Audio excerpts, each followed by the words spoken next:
Hi, Shamim again. Today I am coming to you with the yoga herb, the humble turmeric. Can you see that? It's beautiful. Smells gorgeous also. So this is referred as a yoga herb because it is helps soft tissue healing and also joint pain and makes the body more flexible. So it's recommended if you have an intense Hatha Yoga practice. Several experts say that.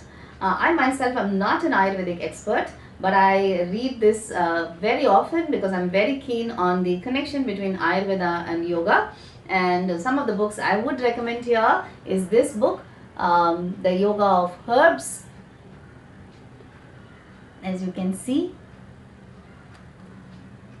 by Dr. David Frawley and Dr. Vasant Lad. Another one which I really like, and it's quite a deep one. This is Soma, again by Dr.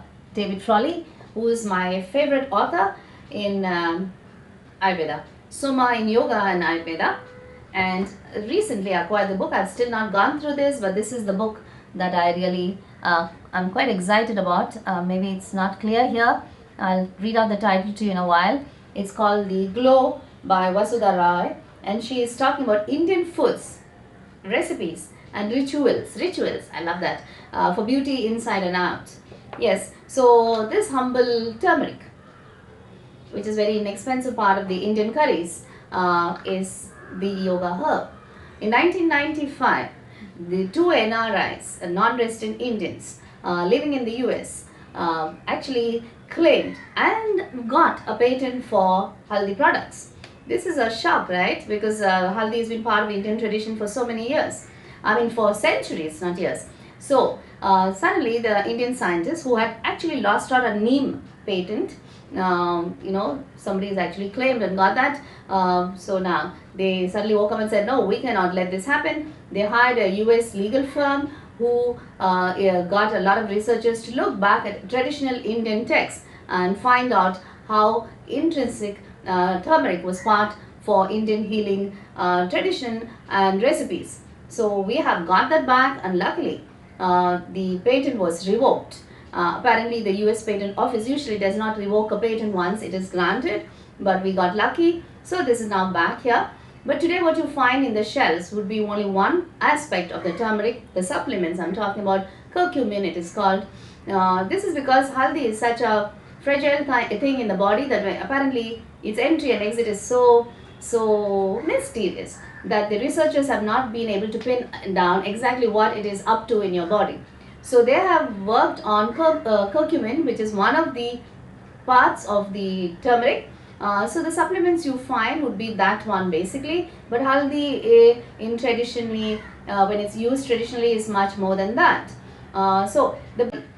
It helps stretch ligaments. Every yoga person wants that. It helps stretch the ligaments and is therefore good for the practice of Hatha Yoga. I rest my case. As you can see, here are experts saying that it is complementary to your practice. And here is the other book which says the medicinal value of turmeric it says that it balances digestion.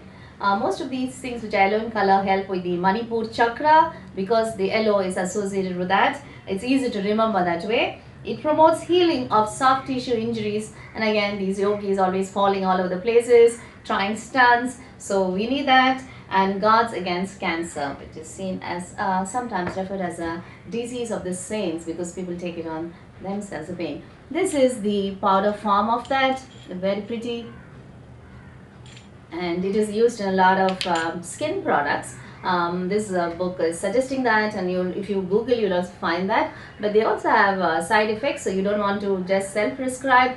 It is used for brightening the skin, removing the sunburn effect and dark spots, and apparently it can also remove unwanted hair and reduce unwanted hair, and supposed to be good for acne and several other things that you would possibly explore on your own. Thank you for listening to me, and I'm going to come back to you more with such ideas on yoga that are outside the scope of common discussion.